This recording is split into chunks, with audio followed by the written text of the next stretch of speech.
Shalom and a very warm welcome to all Coordinate Club members from around the world here as I get set to do another vlog in Israel. I am right now in the area close to the Dead Sea. I'm actually going to where the caves of the Dead Sea Scrolls are, and I'm really looking forward to this. So in 5 minutes there will be a movie in English going on. As you may know this by now, we are about to get going. Where I'm standing right now is in a desert, so it's going to be extremely hot and scorching and very bright. I'll try to send images from up close as I post this video. If I can't, then I'll explain. Up close you can see one of the caves in the brighter sunlight. Okay, I'm seeing that. Yes, 6800 BC is what you heard, is how far these caves go to. That's the cave up there? The Flower Cave is right now closed because of the archaeological structure issue. So right now I'm in my beach coordinator form because there is a body of water nearby. My beach coordinator form is just a pair of shorts. And in case you're wondering, I also create a fictional character called Beach Coordinator, where Beach Coordinator is dancing to a song. Well, that video is pretty much old now and deleted. Another fictional character I created is called Aquatic Coordinator, where this character spends its entire life in water. But more on that later. Let's just move on. Right now I'm in an oasis, and nearby is a body of water. This oasis is very close to the Dead Sea. Alright, so pretty much any body of water you are allowed to go in except for the big waterfall because of safety concerns. And you're toast if a rock hits you.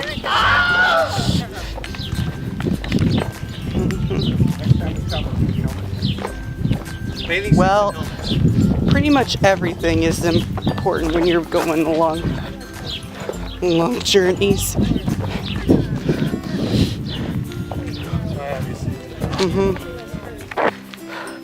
From up here you can actually get a better shot of the caves in Israel. But I mean, they are very far. Shade is definitely necessary to get them. Like over here. I just passed one cave. There it is. That was the cave I meant to get. Here's a better look at it. As you can see, all those caves are starting to fall down.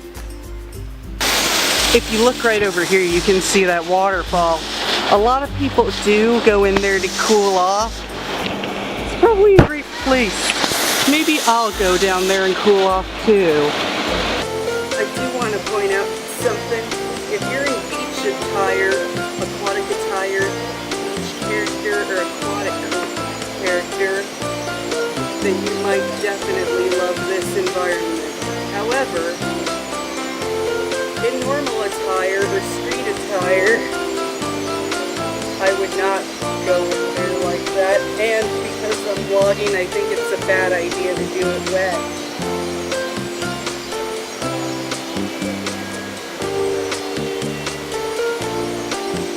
So I'll just stay here on the rocks. Alright, the sun is just roasting me. If I were to get roasted, I would rather be back on the sands of the Jersey Shore or playing beach volleyball on Newport Beach in Southern Cal. More than that, also relaxing on Virginia Beach or going back to the Caribbean. But in Israel, the sun actually is a whole lot worse than what I'm used to. Now that is a place where I'd want to swim because it's even cooler down here and easier to relax in. I'm gonna go there. So, a little thing you need to notice is that you see this water right here, it's got a bit of a green tint on it. The reason why is because of the algae. As you can see right here, the water's got a green tint. And the reason why is because of the algae, which I showed earlier. Well anyways, it's a nice place to relax and have a break. Enjoy the sun for a moment. Because I mean, it feels like a natural habitat to me.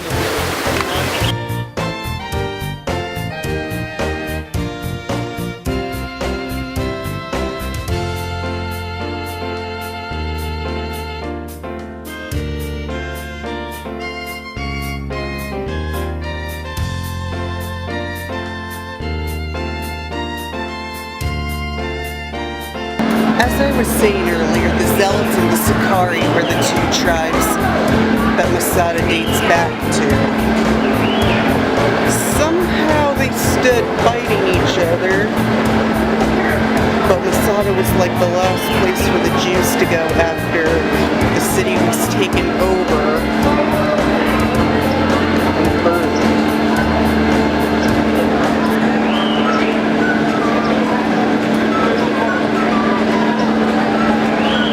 Masada is actually a set of cliffs that are very high up that you really have to be careful, especially when you're vlogging.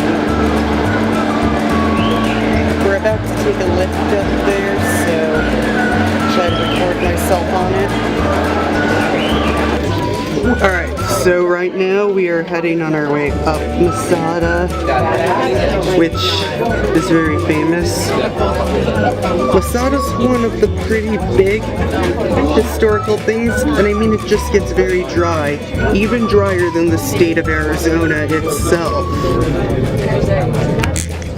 If I look up closer, you'll see the point where the Zealots and the Sakari tribes stood.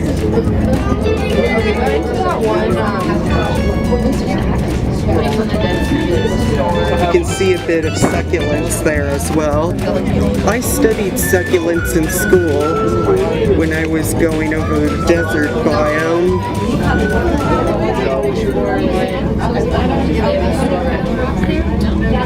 And you'll see this, there are also a lot of rocks that fall and cliffs that are very, very, very high. That's why a lot of people say it's more convenient to take these lifts rather than to hike up, even though hiking up is actually good for your health sometimes. Before I begin tour vlogging, I would like to show you guys the snake path. The snake path is like so many kilometers long that a hike would really be exhausting. I mean, I would be willing to hike that path, but it's just so much that I could break a heavy sweat, hopefully die of exhaustion, which I do not want. So where I'm standing right now is the snake path gate. Those benches are where guards would stand awaiting. If you also look at this, you'll see a black line. The only things that are original are things below the black line. Archaeologists reconstructed everything above it. You can also see that there's some white plaster material holding everything together. That was also meant to protect damage from mules. This is one of the 4 gates in the Masada fortress. And this one is the entrance to it. Where I stand right now is somewhere between the 2 oases and very close to the Dead Sea. I'm also at the end of the Judea Desert. I can point out that I'm staying in the Afro-Syrian Valley, therefore all lakes, they have cracks in them.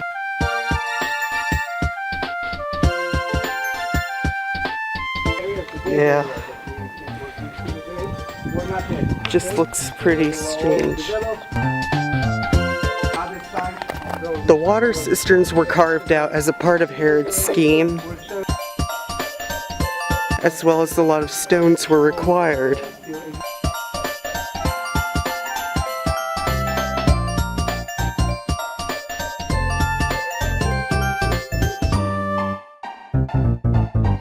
Now, with the cracks, working in the quarries was made much easier. This quarry was also served as an obstacle, which is a dry moat that prevented access through the complex. The stones were carved out from the water system, as those cracks will show you. That also made it easier to work in the quarries.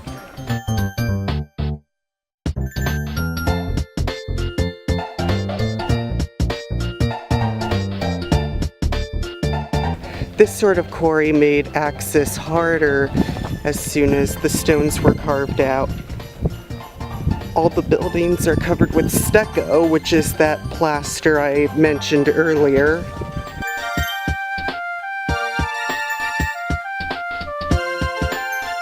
What I'm standing in is the Northern Palace Complex, a fortress within a fortress. Right now I'm standing in the Commandant's residence, which is a whole lot of stone.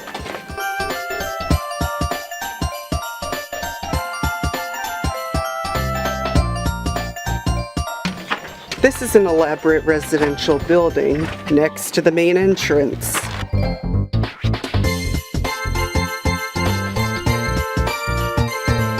This is an open courtyard surrounded by rooms, and there's murals applied onto dry plaster, secco.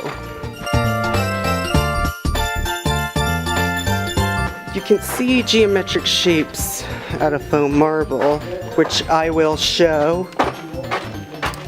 Those geometric shapes are, as I can see, are right over here. Those are what they look like. So this is the main entrance to the square. Now only people with permission from Herod were allowed to enter. In this place you can also get a great view of the Dead Sea. This was actually believed to be the headquarters of the Masada. And you see those murals? That's how they were decorated. Here's some more murals over here. And more murals all the way over here. Alright, so where I'm standing right now is this place where I recorded the murals in. This building also helped secure the amount of goods being brought into this place. And also the screens behind me were meant to protect the paintings from harsh sunlight. From here you can get a better view of the Dead Sea as long as there's shade, which it's hard for me to see unless I cover my mail bonnet over this.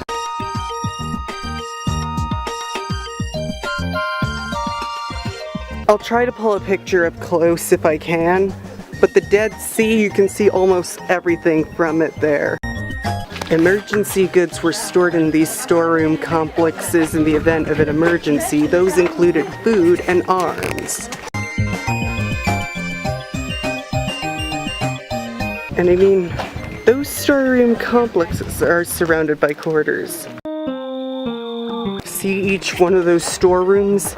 Every emergency supply was there for the event that the rebels took over. They were so essential to Herod as the tribe would not live without them. If you look down, you'll see this building is 30 meters high, built on terraces that are still standing.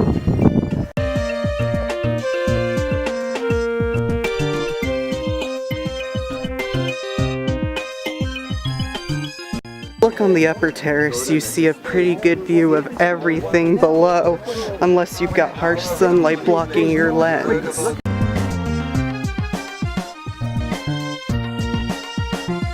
Residents would come up here to enjoy the breeze in the afternoon as well.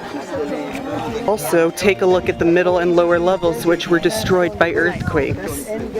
Herod also built a bathhouse on this fortress. The reason why was because he wasn't satisfied with just a palace. The bathhouse I'm about to enter has 3 different rooms. A cold room, a medium temperature room, and a hot room. Each for a different preference. The way they bathed was Roman style. You may remember, if you've been to Bath in England, you might have known what bathing Roman style was like from the Roman baths. Now take a look around. See where I'm standing? I'm in a courtyard outside the bathhouse. That's where Romans would exercise, as well as the citizens of Masada.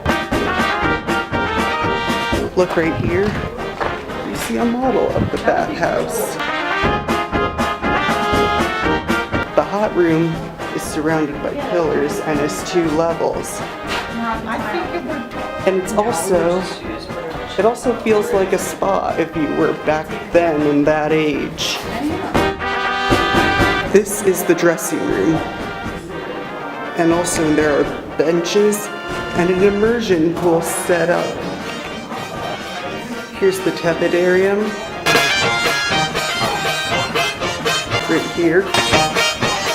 To my right is the cold room, which is guided by... And to my left, through the arch door, is the hot room. See those pillars? You can tell why. This furnace would heat the pools up,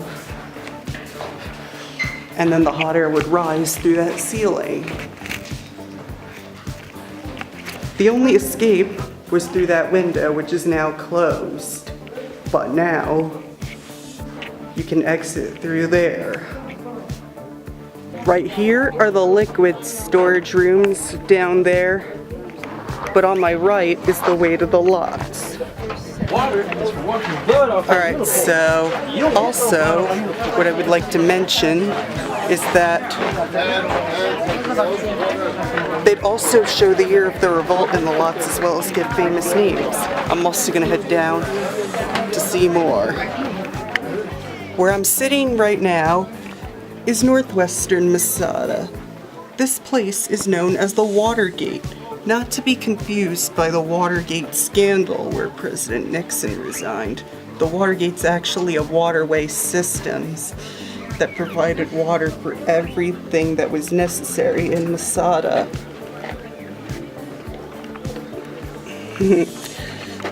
Yep. Now I know that Watergate has 2 meanings.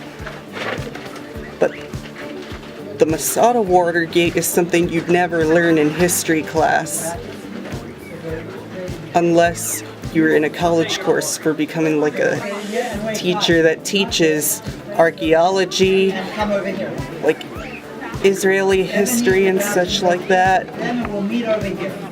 Not that many families lived in the administration building, but this was like Herod's staff room during the revolt. The reason why not that many families lived here is because the rebels took over.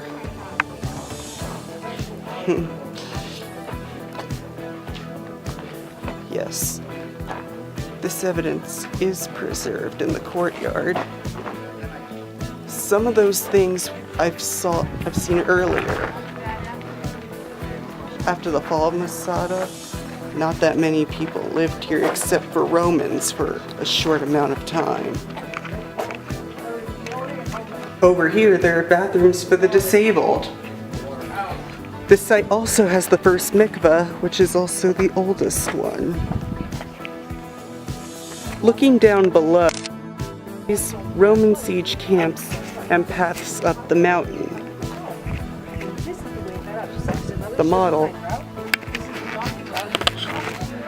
the model over here, which a tour guide's pointing out, shows you how these systems work. Everything would be brought up to, the water was brought up instead of flowing. Okay, so all those pools and all The hard part was filling the water buckets up because they had to be taken by hand, which is a more complex method than you should think it is. In Herod's day, this place was a stable. During the revolt, it was a synagogue. As I go inside, I will show you that there are benches like these that kind of look a lot like the bleachers you see in stadiums, as well as a spot for the leader. It is getting roasting out here, but in one of those rooms in the synagogue, you'll see a lot of different remnants of things, including the remnants of the book Ezekiel, which a passage was recited in Pulp Fiction by actor Samuel L. Jackson.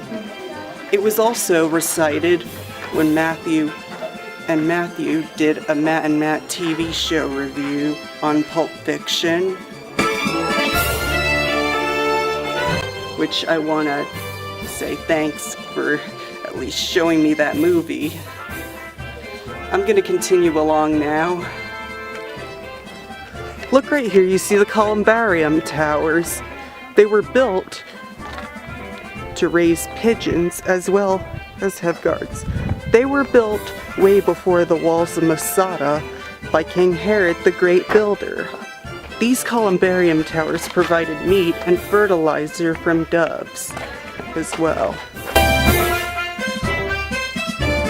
Look right here, that's the western entrance point of Masada. You can also see the tomb of the Zealots from there.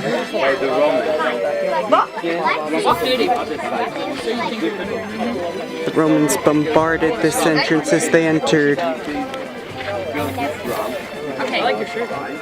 Coming up, I'll show you the western gate. Tourists use the west gate to climb up to Masada from the west path. It's covered in layers of stones.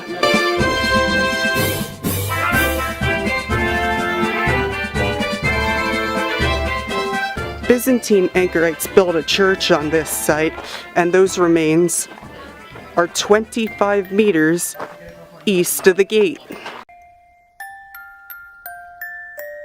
You'll hear more information on the church if you look it up.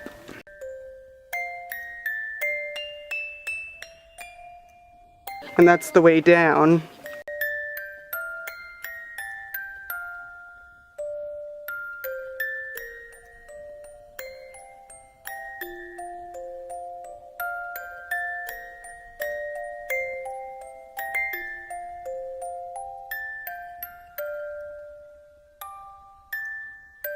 Cisterns are a long way away.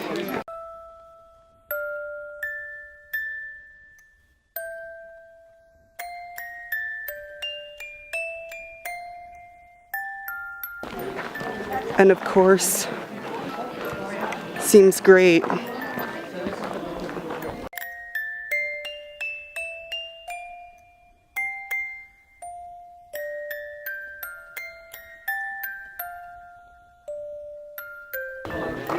And I'll head toward the Tanner's Tower right now.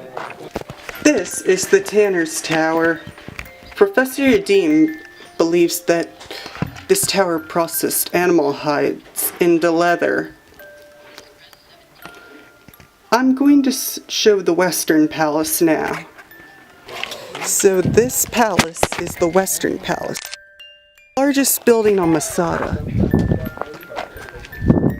This was built during the reign of King Herod and then expanded. Right here's the entrance, and here's some benches.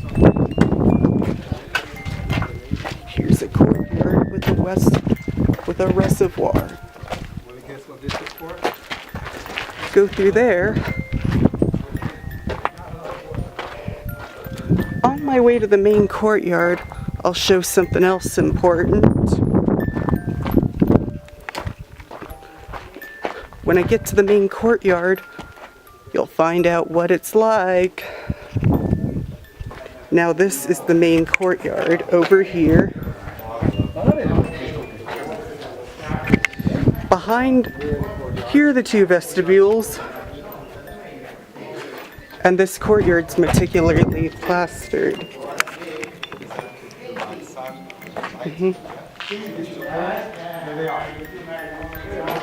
And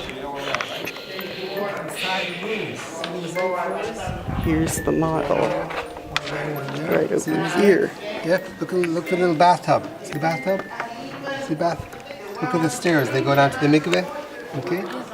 So They show. that's the reason they decided to call this building a palace. Because these mosaic floors are very expensive. Very hard to build. As you may have heard earlier, the reason why it's called the palace is because it's very expensive.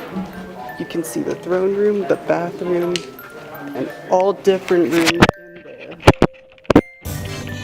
Now I'm standing on the second floor, which features a look at the bathrooms and mosaic rooms, which have different mosaics. The bathrooms, you can see one of those things over here in this room, and excuse me, oh sorry, another one of those mosaics down here on the floor.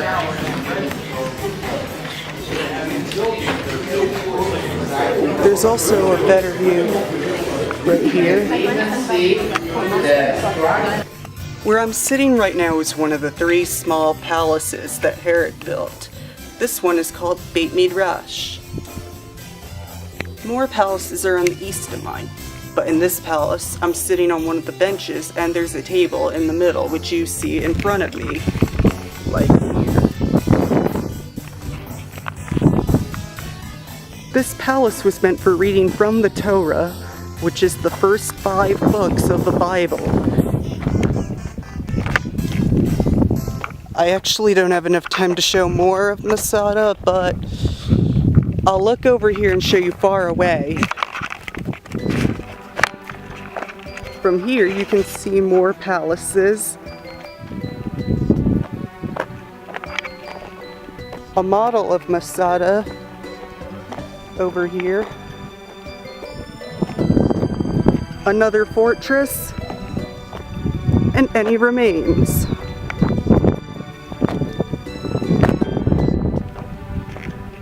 The spots that I missed are the eastern view and the southern gate, which are up there. You can look at them in the Byzantine periods as well, or use the internet to hear more. Goodness, I feel like I've created a new version of myself after that long journey.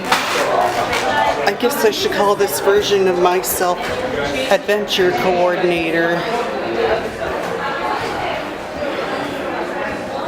Now I feel like I've got 4 versions of myself. Regular Coordinator, Aquatic Coordinator, Beach Coordinator, and Adventure Coordinator. Ooh. That's epic. I wonder if I'll come up with a 5th version of myself. So I just switched into my beach coordinator form because guess what? There's one more thing I gotta get. The Dead Sea. The Dead Sea is a very famous place in Israel, and I mean, it's actually possible to float in there. It's highly recommended not to shave because the salt does burn skin if you stay in there too long. So I'm gonna head down. A couple guys wanted to get a photo with me, so I did so. That's starting to make me become famous.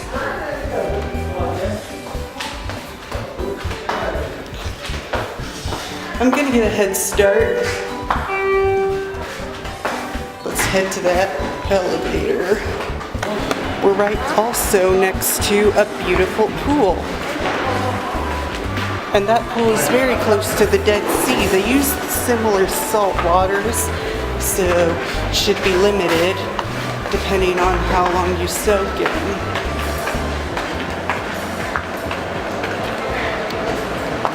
I'm gonna go take a look at them. They got an indoor tank, two hot tubs, and jacuzzis. Man, this is also a nice outdoor facility. Here's a look at two pools, a small one and a big one. Both pretty. And there's a shower.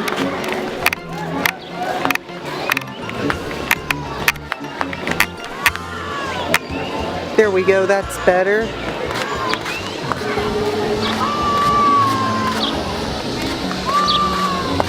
You get a better view of the shower right here. And here's also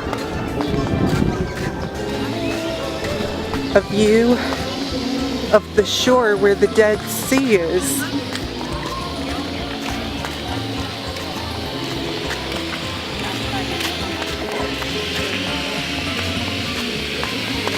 If you look over here, you'll see people floating around. It's actually a great place to rest as well as float around.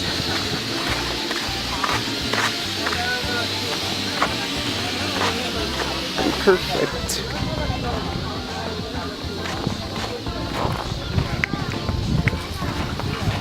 I'm sure you guys may be wondering, coordinator, why your beach form and why not your aquatic form?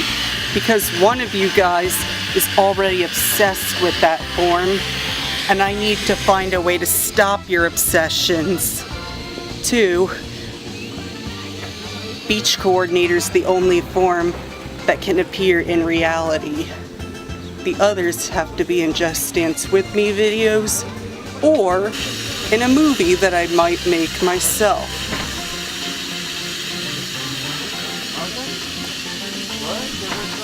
And I'm sure it's going to be great.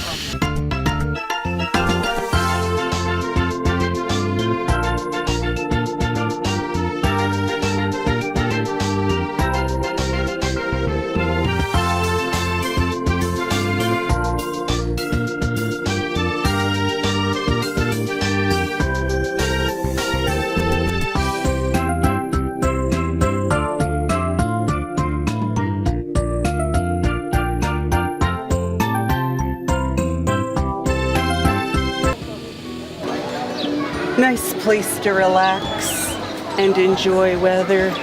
I'm gonna go check out the beautiful pool. Anyway, you guys, thanks for watching. Please don't forget to like, comment, share, and subscribe. Also leave any other advice or future suggestions or pretty much anything. Good karma is always appreciated, and if you subscribe, you are a part of the Coordin Club. I'll see you next time.